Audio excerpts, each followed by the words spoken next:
Mwanamke kijana alifanya kazi ya uwashi wakati mumewe bilionea aliposema alikuwa mke wa nyumbani. Jina lake lilikuwa Amina. Alikuwa na miaka 35, mama wa watoto wawili, na alikuwa na tabasamu ambalo lilificha uchovu mwingi. Watu kijijini walimwonea huruma, lakini pia walimwonea wivu kwa sababu mumewe Hassan alikuwa tajiri mkubwa wa biashara za ardhi na magari. Lakini nyuma ya pazia la utajiri, maisha ya Amina yalikuwa magumu. Hassan alikuwa mtu wa maneno mazito na moyo mgumu. Alipenda kuonekana kama mwanaume mwenye nguvu, lakini nyumbani alikuwa mtu wa ukimya na masharti. Amina alifanya kazi ya uwashi kwa siri, si kwa sababu alilazimishwa, bali kwa sababu alitaka kuwa na kitu chake mwenyewe. Alijua dunia hubadilika haraka na pesa ya mume si salama milele. Siku moja alipokuwa akichanganya saruji, alimuona mwanamume mmoja mzee akimtazama kwa macho ya kushangaa. Mzee huyo alimuita kwa sauti ya chini, "Binti, wewe ni nani hasa?" Amina alitabasamu na kusema, "Mimi ni mke wa Hassan." Mzee huyo alitikisa kichwa kana kwamba alijua jambo ambalo Amina hakujua. Hassan hakujua Amina alikuwa anafanya kazi hiyo.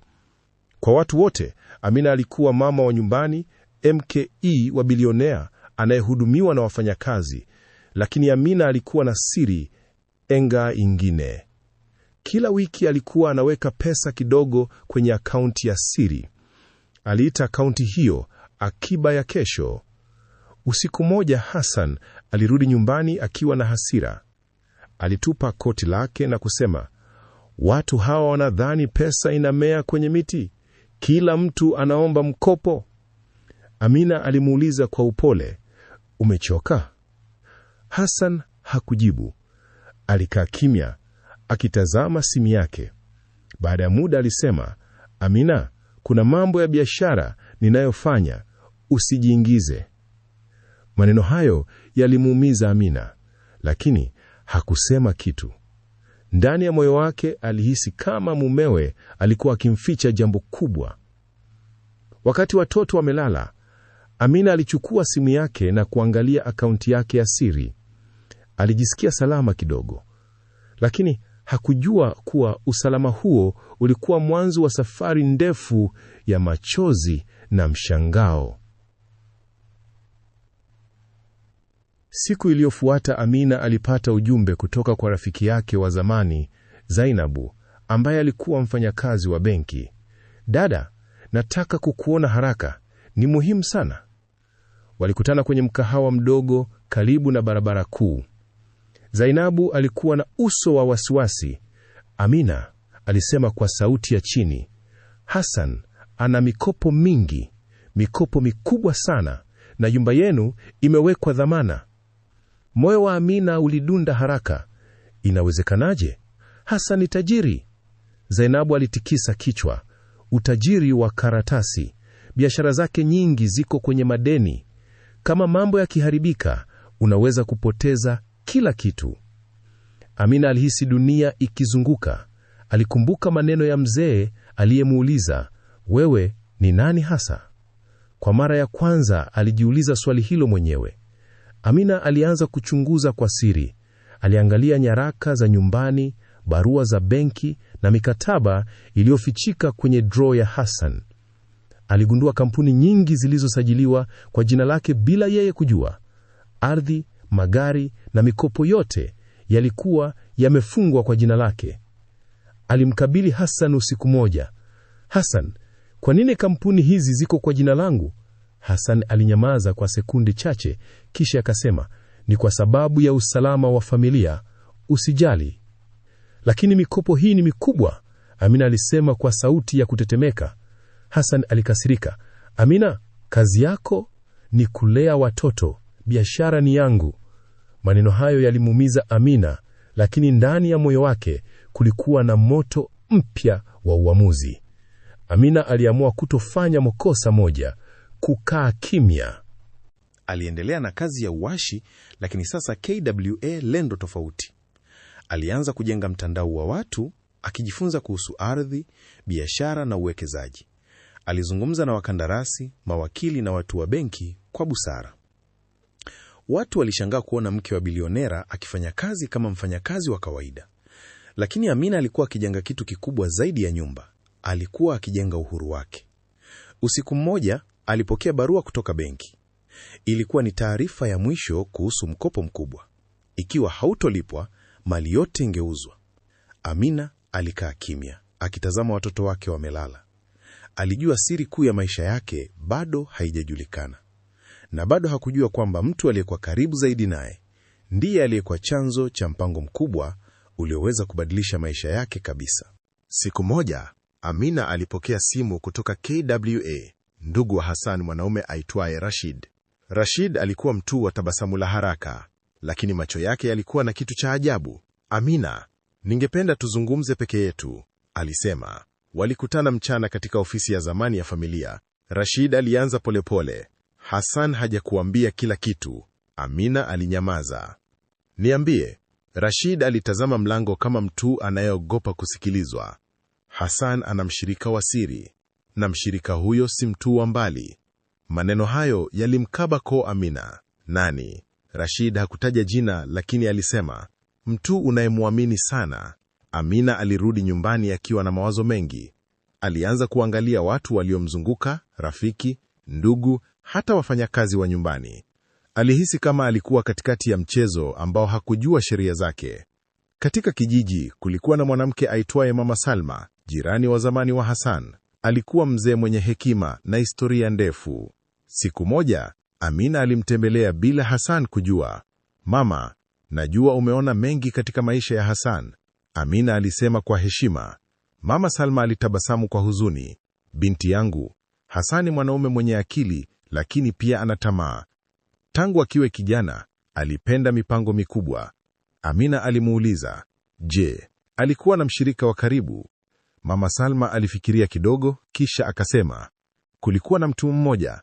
Jina lake lilikuwa Halima. Jina hilo lilimshtua Amina. Halima alikuwa dada yake wa kambo wa Hassan, ambaye mara nyingi alikuja nyumbani kusaidia biashara. Mama Salma aliendelea, Halima na Hassan walikuwa kama wenzake kuliko ndugu. Moyo wa Amina ulianza kujaa shaka mpya. Halima alikuwa mwanamke mwenye busara na maneno matamu. Alikuwa anavaa kwa heshima, lakini alikuwa na sauti ya mamlaka. Amina alianza kumwangalia kwa macho tofauti.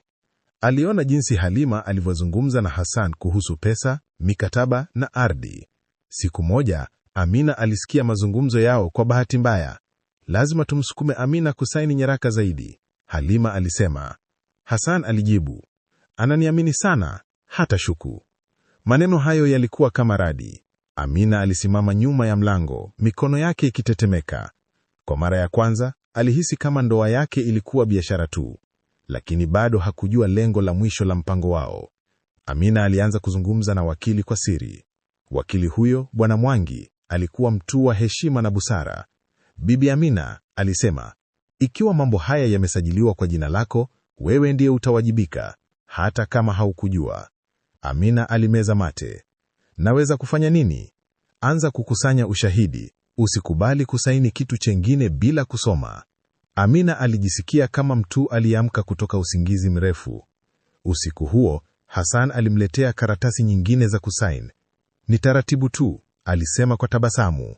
Amina alichukua kalamu, akitabasamu pia, lakini moyoni alikuwa ameshaamua kitu kikubwa. Amina hakusaini, badala yake alisema, nisome kwanza. Hassan alionekana kushangaa. Kwa nini leo unakuwa mgumu? Amina alitabasamu kwa upole. Nataka kujua ninachosaini. Halima aliyekuwa pembeni alimwangalia kwa macho makali. Baadaye Amina alipata ujumbe mwingine kutoka kwa Rashid. Mpango wao ni mkubwa kuliko unavyofikiria. Wanataka kukuacha bila kitu. Amina alikaa kitangani akitazama dari. Alijua mchezo ulikuwa umeanza rasmi, lakini bado hakujua ni nani atashinda mwisho. Amina alianza kubadilika taratibu. Alianza kuzungumza kidogo zaidi katika mikutano ya familia, akitoa maoni kuhusu biashara. Hassan alishangaa, lakini alidhani ni mabadiliko ya kawaida. Labda anataka kujihusisha zaidi, Hassan alimwambia Halima. Halima alicheka KWA dharau. Wanawake wakianza kuuliza sana, mara nyingi wana hofu. Usijali, bado tunamdhibiti. Lakini Amina alikuwa amesikia maneno kama hayo mara nyingi sasa. Aliendelea kukutana na wakili Mwangi na pia Zainabu wa benki. Alijifunza jinsi mikataba inavyofanya kazi, jinsi dhamana inavyofungwa na jinsi mali inavyoweza kulindwa. Ndani ya moyo wake alihisi hofu, lakini pia alihisi nguvu mpya. Aliapa kimya kimya, sitakuwa mtu wa kutumiwa tena. Katika kijiji watu walianza kuzungumza. Unaona vile Amina anavyofanya kazi ya uwashi? Huyu ni mwanamke wa ajabu, jirani mmoja alisema. Mzee mmoja akajibu, wengine wana pesa, lakini hawana amani. Labda anajua kitu. Amina alisikia maneno hayo na kutabasamu. Hakujali tena watu walivyomuona. Alikuwa na lengo. Siku moja, alipokea simu kutoka KWA Halima. Amina, kesho nataka kusajili ardhi mpya kwa jina lako. Ni fursa nzuri sana.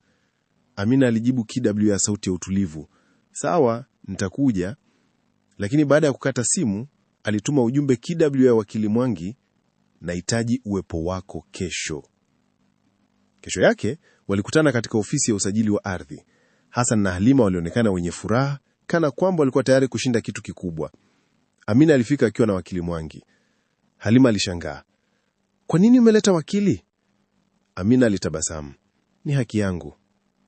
Hassan alijaribu kucheka. Amina, hizi ni taratibu tu. Wakili Mwangi alisema KW ya sauti ya kitaalamu. Tunahitaji kurekebisha baadhi ya vipengele vya mkataba. Halima alikunja uso. Hatujawahi kufanya hivyo kabla. Amina alijua sasa alikuwa ameingia kwenye eneo hatari, lakini alijisikia mwenye nguvu zaidi kuliko hapo awali. Baada ya mkutano, Hassan alizungumza na Amina faraghani. Kwa nini umeanza kufanya mambo haya? Aliuliza kwa sauti tulivu lakini yenye ukali. Amina alijibu, nataka kulinda familia yetu. Hassan alimtazama kwa muda mrefu kama mtu anajifunza uso mpya wa mke wake. Usiku huo, Amina alimwona Halima akizungumza KW ya simu kwa sauti ya chini. Anabadilika. Tunaweza kumpoteza, Halima alisema. Amina alijua sasa walikuwa wamemuona kama tishio. Amina alianza kuandika kila kitu kwenye daftari lake. Mikataba, tarehe, maneno aliyosikia na majina ya watu. Alijua siku moja daftari hilo lingeokoa maisha yake. Lakini siku moja aliporudi nyumbani alikuta daftari lake halipo. Moyo wake uliruka. Aliangalia chumba, kabati na begi lake, hakukuwa na kitu. Alijua mtu alikuwa ameingia kwenye chumba chake, na alijua mchezo ulikuwa umeingia hatua mpya ya hatari. Amina hakuweza kulala usiku huo. Daftari lake lilikuwa na ushahidi wote wa siri za Hassan na Halima. Sasa lilikuwa mikononi mwa mtu asiyejulikana. Asubuhi alimkuta mfanyakazi wa nyumba, Juma, akifagia sebule. Juma, nani aliingia chumbani kwangu jana? Amina aliuliza kwa upole. Juma alionekana kusita. Niliona Bi Halima akitoka humo usiku. Moyo wa Amina ulizama. Sasa alikuwa na uhakika kuwa Halima alikuwa adui mkubwa. Baadaye Hassan alimwambia, Halima anakuja kukaa nasi kwa muda. Biashara inahitaji kuwa karibu. Amina alitabasamu, lakini ndani alijua vita ilikuwa imehamia ndani ya nyumba. Halima alipofika, nyumba ilibadilika. Alianza kutoa maagizo, kuangalia nyaraka na hata kuzungumza na watoto kana kwamba alikuwa mama wao wa pili. Siku moja, Amina alimsikia Halima akizungumza na Hassan kwa sauti ya chini. Lazima tufanye haraka kabla hajapata akili zaidi, Halima alisema. Ni mke wangu, Hassan alijibu, lakini pia ni hatari kama ataendelea kuuliza maswali. Maneno hayo yalimuumiza Amina zaidi ya kitu chochote. Aligundua ndoa yake ilikuwa mpango wa biashara tangu mwanzo. Amina aliamua kuzungumza na mama yake mzazi, Mama Asha, ambaye alikuwa akiishi kijijini. Mama, Hassan na familia yake wanaficha mambo mengi, Amina alisema kwa machozi. Mama Asha alishika mikono yake. Binti yangu, mwanamke lazima awe na msimamo. Usimtegemee mwanaume kwa kila kitu. Amina alihisi nguvu mpya. Mama yake alikuwa mwanamke aliyepitia mengi na bado alisimama. Alirudi nyumbani akiwa na uamuzi. Hata angamia kimya kimya. Siku chache baadaye, Rashidi alimtafuta tena. Amina, kuna jambo muhimu. Halima na Hassan wana mpango wa kuhamisha mali zote kwenda kwa jina lake Halima. Wewe utabaki na madeni. Amina alinyamaza kwa muda mrefu. Huu ulikuwa usaliti wa mwisho. Una uhakika? Ndiyo, niliona mikataba. Amina alijua sasa hakukuwa na kurudi nyuma. Alianza kupanga mkakati wake mwenyewe.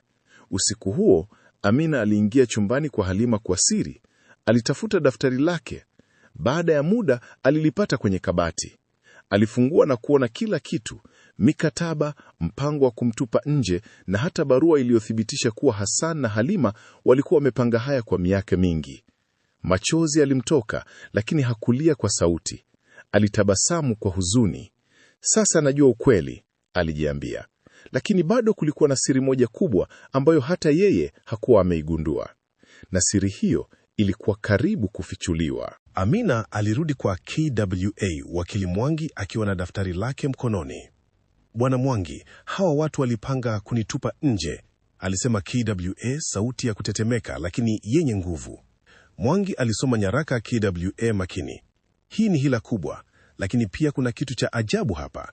Kitu gani? Amina aliuliza. Kuna ardhi kubwa sana ambayo Hassan aliipata miaka mingi iliyopita, lakini haikuwa kwa jina lake. Ilikuwa kwa jina la mtu aliyekufa. Amina alistuka.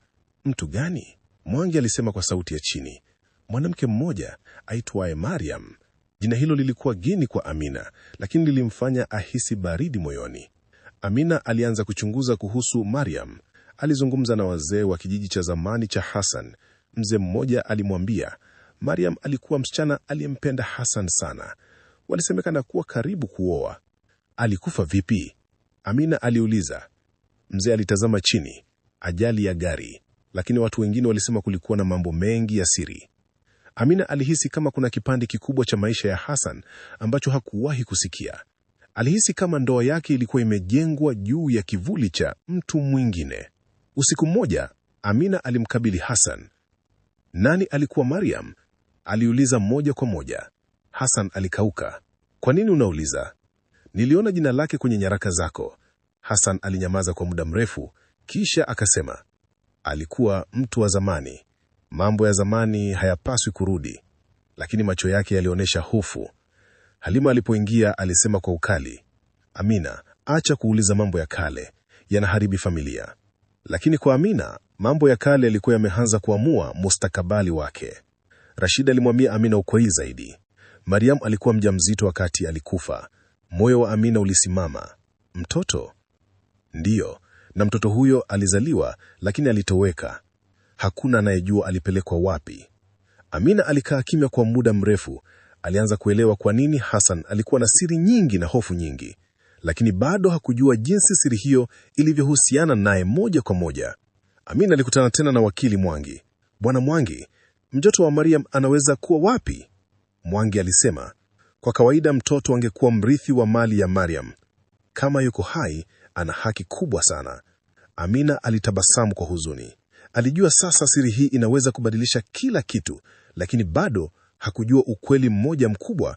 Mtu huyo alikuwa karibu sana naye kuliko alivyowahi kufikiria, na ukweli huo ulikuwa karibu kumgonga kama radi. Amina alianza kuchunguza kijiji cha zamani cha Hassan. Alizungumza na wazee, rafiki wa familia na hata watu waliokuwa karibu na Mariam. Siku moja, mzee mmoja alimwambia kwa sauti ndogo, binti yangu, mtoto wa Mariam alikuwa kijana mdogo aliyeachwa nyumbani na dada wa mama yake. Lakini alikuwa na abudi la siri aliyejulikana sana kwa mtu mmoja tu. Amina alishtuka. Mtu huyo ni nani? Mzee alitabasamu kwa huzuni. Ni mwanaume ambaye kila mtu kijijini anakijua kama Hassan, lakini hakuna anayejua kuwa huyu ndiye mtoto wa kweli wa Mariam. Moyo wa Amina ulipiga kwa kasi. Alianza kuelewa maneno ya Mwangi, na vile Rashid alivyomwambia, kila kitu kilikuwa kimepangwa kwa utaratibu wa miaka. Amina ilijua sasa alihitaji kukabiliana na Hassan moja kwa moja. Kwa miaka mingi umekuficha siri, umejenga familia juu ya usaliti na hofu, alisema usiku huo. Hassan alinyamaza. Macho yake yalionyesha hofu, lakini pia maumivu. Siri hiyo ilikuwa ili kulinda familia, alisema kwa sauti ya chini. Lakini unajua familia inahitaji uaminifu, si hila. Amina alimjibu kwa uthabiti. Halima alitabasamu kwa dharau. Unaamini unaweza kugeuza kila kitu? Amina alitabasamu, lakini ndani alikuwa tayari kwa hatua ya mwisho kupata haki na uhuru wake. Muda mfupi baadaye, Amina alimtafuta mtoto huyo wa Mariam. Alijua alikuwa kijana mkubwa, mwenye akili, lakini hakuwa mtu wa ajabu. Alikuwa binadamu halisi na alipata maisha magumu bila kujua asili yake. Ni wewe, Amina alisema kwa sauti ya huzuni na matumaini. Wewe ni mtoto wa Mariam, na sasa unahitaji haki yako. Kijana huyo alimtazama kwa mshangao, macho yake yakiwa na maswali mengi. Amina alimwambia, hapo zamani baba yako hakuwepo, lakini sasa tuko pamoja kupata kila haki iliyopotea. Moyo wa kijana huyo ulijawa na machozi. Alijua maisha yake yangebadilika milele. Amina alirudi nyumbani, akimkabili Hassan na Halima kwa nguvu kamili. Mpango wenu umekwisha, alisema kwa sauti ya kutetemeka lakini yenye uthabiti. Sasa kila mali, kila uwekezaji, kila hati itakuwa wazi. Hakuna usaliti tena. Hassan alitabasamu kwa huzuni. Sijawahi kufikiria mke wangu angekuwa na nguvu kiasi hiki. Halima alishangaa, lakini hakuweza kusema neno. Amina alijua sasa ndoa yake, familia yake na maisha yake yote yalikuwa chini ya uangalizi wake. Huu ulikuwa mwanzo mpya, si mwisho. Juma, mfanyakazi wa nyumba, alimuita Amina nje. Kijana aliye na jina la Mariam anakuja, alisema kwa heshima. Amina alimkaribisha. Macho yao yalikutana, na kwa mara ya kwanza hakukuwa na hofu, bali matumaini. Karibu nyumbani, Amina alisema kwa sauti ya utulivu. Hassan alitazama, Halima alikalia kimya, na familia yote ilijua maisha mapya yalianza sasa. Usiku huo, Amina alikaa pembeni ya watoto wake, akitabasamu kwa moyo mkunjufu. Alijua ushindi wa kweli haujengwi juu ya hila au hofu, bali juu ya uthabiti, uaminifu na moyo wa kweli.